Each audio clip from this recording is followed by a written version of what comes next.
Well, I must say those firms did not make our job easy. Very, very impressed with all three.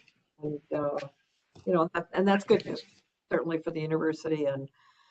But you like to think somebody would at least, give you a chance to wiggle around. But as before, let's go through each firm one at a time, talk about each one of them. This is not an orchestrated discussion, but let's weigh in on their merits. And then, as you know, we'll let the university go off and caucus among themselves, and then we'll reconvene and vote. So with that, let's turn our attention to TKDA. Any initial thoughts, comments?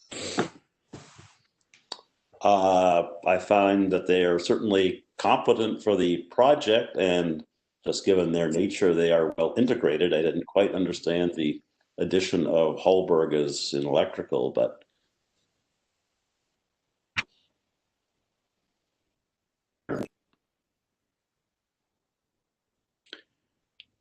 well, let me respond to the Ryan from Hull.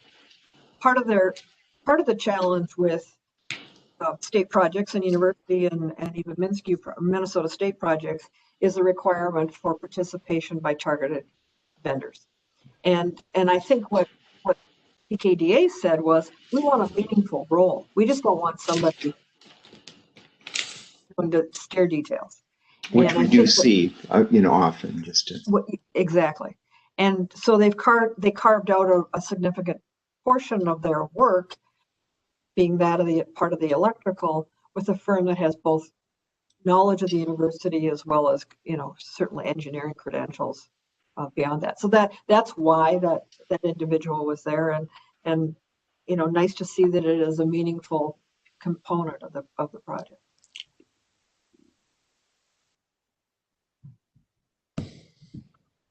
Other thoughts? Brian, the PM, brought up, he's very effective with his leadership. You can tell by just the way he presents. He made sure that we knew that they were 5 minutes away. And he referred to mechanical as well, but I thought we heard that Dunham might be leaving their Duluth office, or am I thinking of a different engineer? No, we're on TKDA, so they're mechanical. Was that Hallberg? I'm sorry.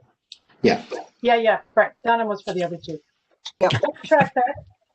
Okay. It was 5 minutes away, and I remember that Hallberg did talk about steam versus hot water concept.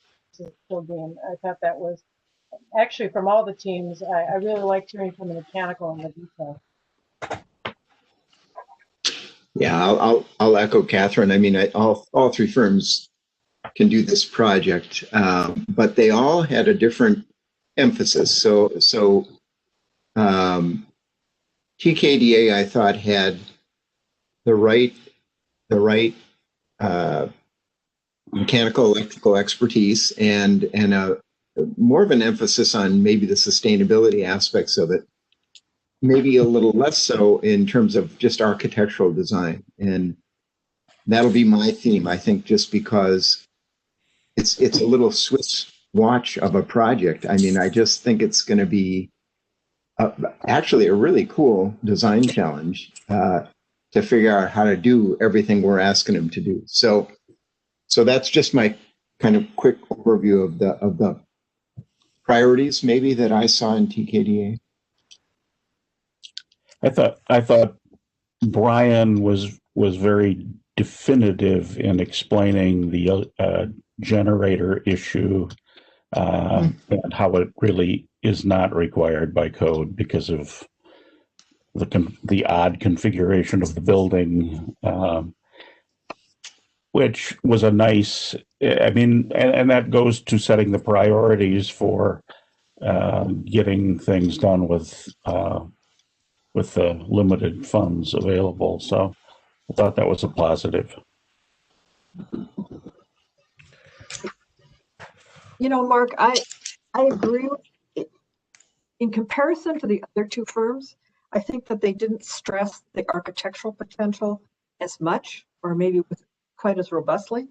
But they brought me a lot. They were the ones that made me realize how challenging that's going to be. And I think Wes, in talking about increasing the daylight, and he had some images, improving what I think he called the sticky space, as well as, improving some of those connections. I thought, I think they addressed it very well. You're right. They did spend far more time on the mechanical and the challenges of V3. Yeah, I always talk about, they talk about this COVID-19 kind of incorporating a mechanical system. What kind of interesting, I really don't know exactly much about it, but, using light and kind of kill some viruses, I think if it works, it's probably a very good, very innovating one, Yeah, I mean, it's a huge debate, I'm sure, with every institution about where we're going to be post-COVID and what we're really going to be able to do and afford, frankly, for all that. Yeah. But it's the right sentiment. Totally agree. Yeah, agree. This firm, I'm sorry, this firm noted that they probably would go for the 40% improved version of the B3 version. And I guess it was just one firm that really was hitting higher than that. But I guess I liked hearing the reasons for that, even though, yes, we can do so much more on every project sustainability, that they're going for the 40%. Yeah, and frankly, I think with the budget constraints of this, that's maybe all we're going to be able to achieve. Other comments about this team?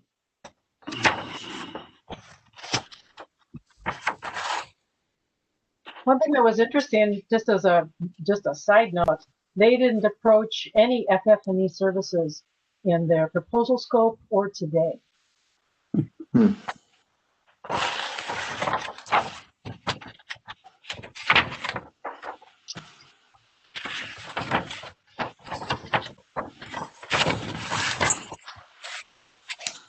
Other comments about TKDA?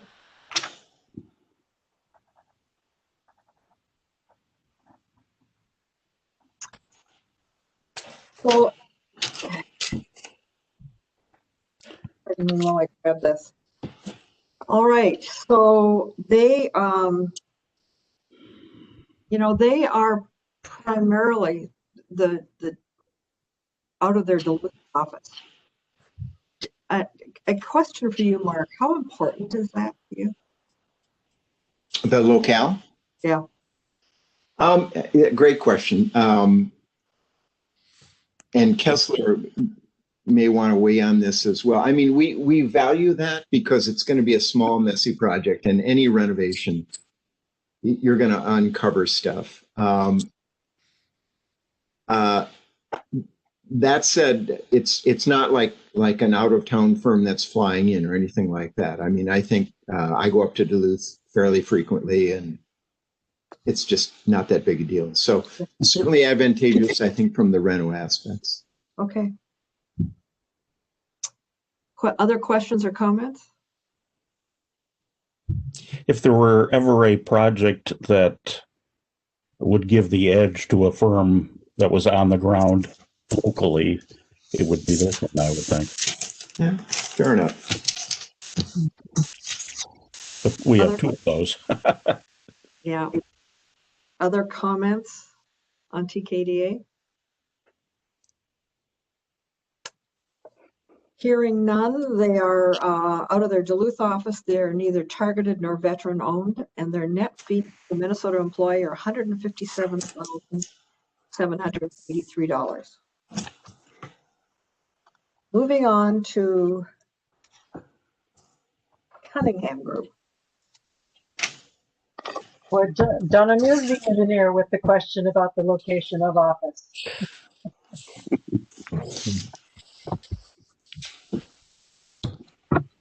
Yeah, I was glad to find out that Cunningham had worked with Dunham a number of times because that's going to, the mechanical is going to be so important.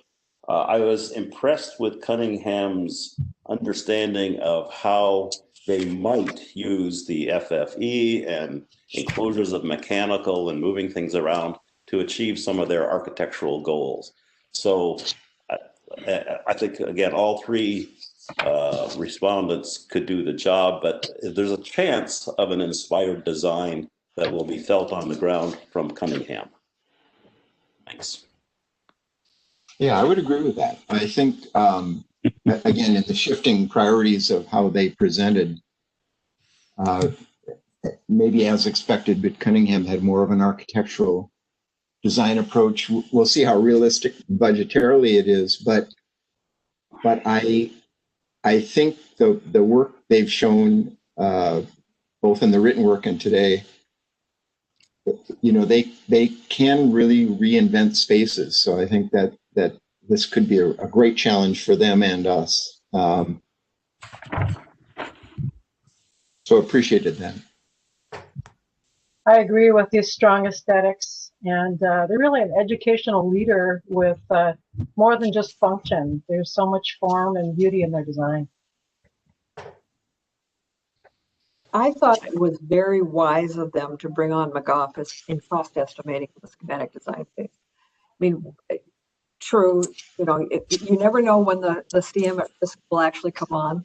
And I think this gave them what they thought was perhaps edge in getting some of those, the cost implications of some of the things that they want to float by and before they bring it on. Could be, Catherine. I think the CM is going to be on so quickly on this project that I'm not quite sure of the value on this one, quite honestly. It's going to take a few weeks to just get their head around all of the idiosyncrasies of the building, and by that time, we'll see. But I think it's such a fast-paced project that. Is your RFP out for CM at risk? John, one of the teams referenced it today, and I'm not sure, but John would know. The CM RFP is awaiting a final approval here. Probably get it middle of next week. Okay. Get out on the street. So it's not on the street yet. Got it. It seems like Cunningham had a much larger team. When we heard from others, it seemed more succinct in terms of who would be the face people, who would continue through the whole project. Cunningham's team was larger, I believe. Yes, I can't remember if that's true in terms of head count, and that can be a plus and a minus, quite honestly. I mean, it's a pretty, I don't want to say it's a small project, but it's relatively modest. It's just complex for its size. Right. But all of these firms have worked on, you know, $40, $50 million projects, and so it's a curious size. So, Mark, do you have any concerns on a project that's this messy, where a PM gives way to a CM? Are you worried about that at all? I'm sorry, we're a project manager. I would give way to a CM. No, I don't have concerns. We as I think Catherine mentioned earlier, the vast majority of our larger projects are this CM at risk process. All of these firms have worked with us, with them. No, I'm sorry.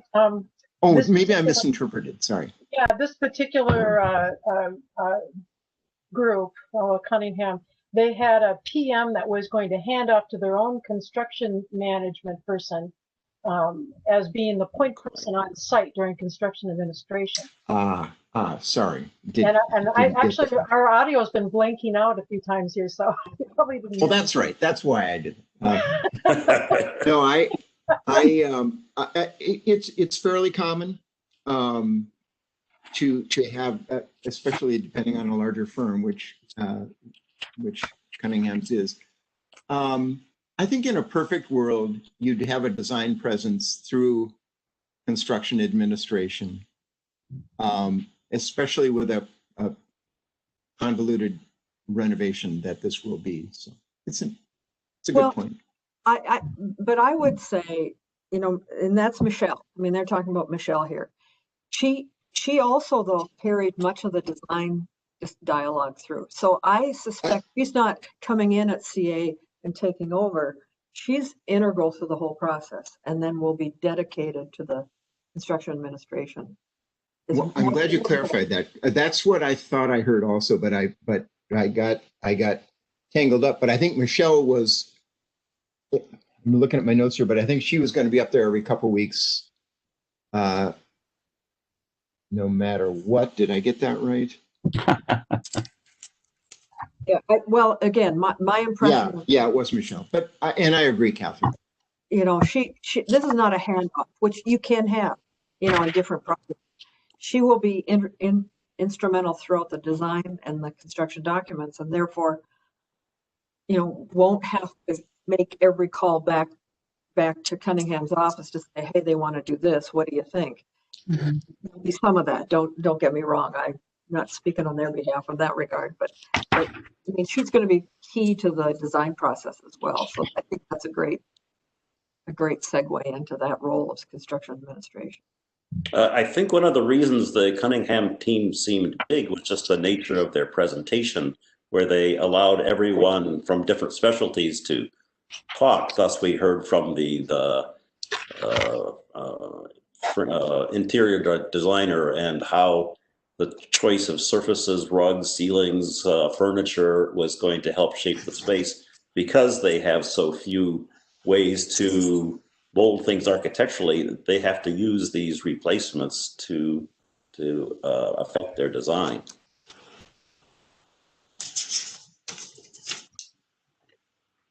Other comments about the Cunningham firm?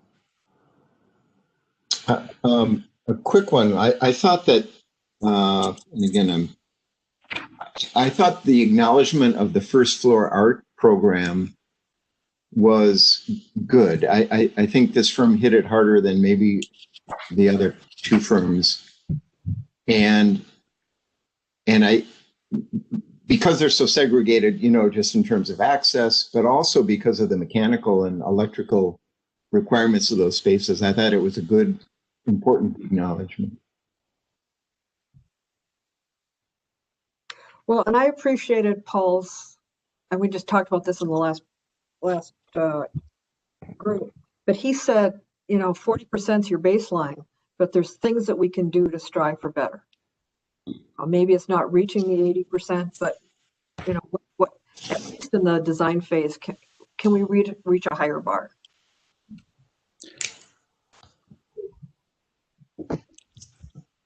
I appreciated the daylight study diagrams that they did that showed how terrible all the spaces are. Just as a reminder that, and then suggesting that making some interior borrowed lights available could help mitigate that. That was something that at least they had a preliminary strategy that made sense. Yeah, agreed. And compelling imagery that went with it. Yes. Mhm. Other comments about the Cunningham group?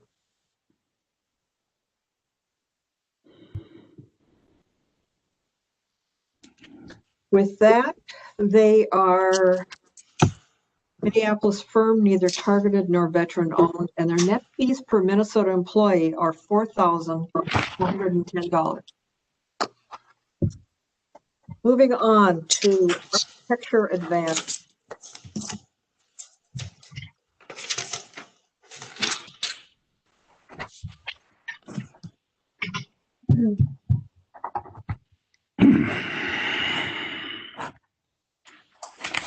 comments about this from? Well, I will start off. The words I wrote down is their last words, project success. They left me with the impression they could get this done, but not the same notion that it might be inspired the way Cunningham was. But they're there on the ground on a smaller project with lots of complications. That could be a big advantage to always be there. It sounds like Kane walks around in the buildings all the time. He's ready to deal with any one of 50 projects. So highly competent on the ground. I would, hope that the university has a chance to choose someone on the ground as well as another firm. I agree with that. Boots on the ground, local approach. That was very positive. And even though there were some glitches, we got to have a bit of an image walkthrough in terms of their approach, which was very good. And of course, the same engineer that worked with Cunningham, some of the same people. In fact, again, I enjoyed their little bit of a spin on what we heard, first time around from them. But it was more project specific that I appreciated in this interview. Right, and when they did have the technical glitch, I think it was right when Kane was explaining the wayfinding opportunities that might be available. So it was easy to get lost in in the empty slides. But it seems to me that they did introduce wayfinding and the aesthetics of the experience as two of the key elements of the project up front. And once the imagery did catch up, I thought it was pretty useful. They had some nice comparisons of the existing pretty substandard space with some other project solutions, primarily the Hibbing thing, that I think sunk their teeth into the project nicely. Yes. I also thought that the comment about untangling security systems was something that we hadn't heard before, and presents the option for nightmares for teams if they aren't aware of the downside potential up front.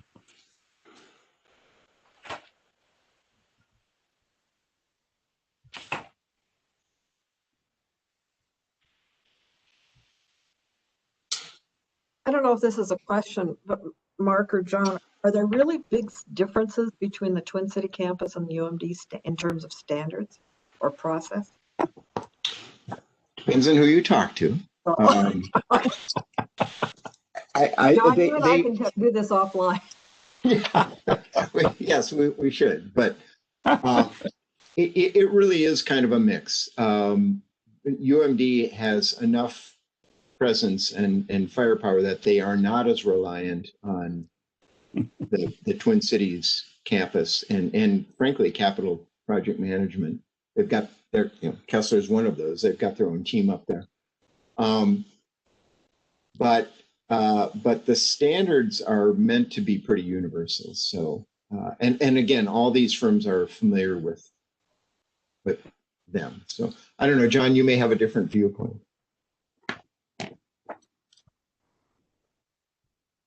But hearing nothing. But hearing nothing. Well, and in part, my question goes, clearly Architecture Advantage and TKDA have a lot of UMD experience. Right. And Dunham clearly has a lot of experience. So I'm just trying to ferret out what does that mean to have the prime firm have lots of experience on the Duluth campus. I have less concern about it. I like the idea that that the M&Es for all three firms really know the Duluth campus, and I really want to talk about the aesthetics of this project because it's important, but it is so much about M&E and infrastructure and solving these problems. So I don't have a low. I think they all are going to cover the local bases just fine. Other questions about Architecture Advantage? I would just like to note the gracious way that their high-tech digital guy noted he was the only one who couldn't get into our meeting. They covered that well. They had a nice sense of humor, I thought, which you know, it's been a day in these interviews. It's great. Well, it sounds like this project will need a sense of humor. Yeah, correct.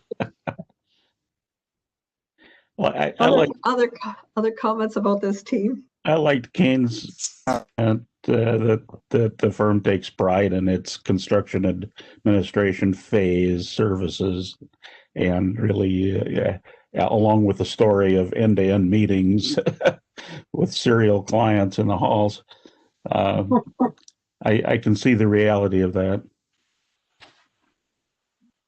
Yeah, I think it's true, and it's a great attribute. It's kind of, I think, gets to UMD's question about capacity, however. And I think they answered it pretty well, but you can get stretched thin on our campuses. We're high maintenance. Yeah, I know. Yes, I know. Yeah. I don't think so. All right. Any other comments about Architecture Advantage? I find myself waffling, and so just thinking aloud here. Architecture Advantage didn't show a lot of aesthetic imagery or something that we could kind of sink our teeth into, but they're a good solid group, and they even talk about how they meet budget. I think you know where this is going. And there might be other teams that are a little more successful when it comes to aesthetics. I don't know, anyone want to weigh in on the importance of this? Well, I will. You probably know my bias, but I think any of our campus projects are worth doing well. So the aesthetic piece is really important, especially if you feel that the mechanical electrical expertise is pretty much equal throughout the three firms, which I would argue it is. So maybe where my conundrum would be kind of aesthetic prowess versus the local issue that Bill mentioned, and just kind of weighing the pros and cons of the firms that way. Is there any wiggle room on the potential budget and how things would come together for this project? Is that, maybe that's outside of the realm, but and I don't know. I really don't. Budgets are tight right now, and so I'm quite sure that this is going to be a design that'll have a series of alternates that we just may not be able to afford. I'm certain of it. yes.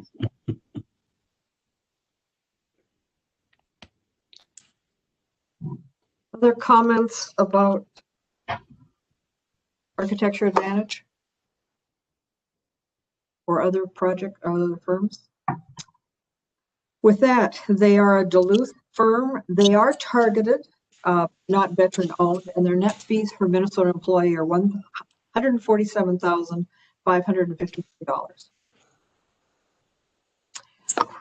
Okay, so we're going to take a break while the university caucuses. And a reminder, we're going to vote for two firms that the university will then go on to select. Mark, will you give me 20 minutes, or do you need more, or can you take? We just want to know when to come back. Yeah, no, I know, and boy, I don't think we're going to need 20 minutes. Give us 15, and I think we'll be fine. Okay. So with that, we're temporarily adjourned, and we'll see you in 15 minutes, everybody.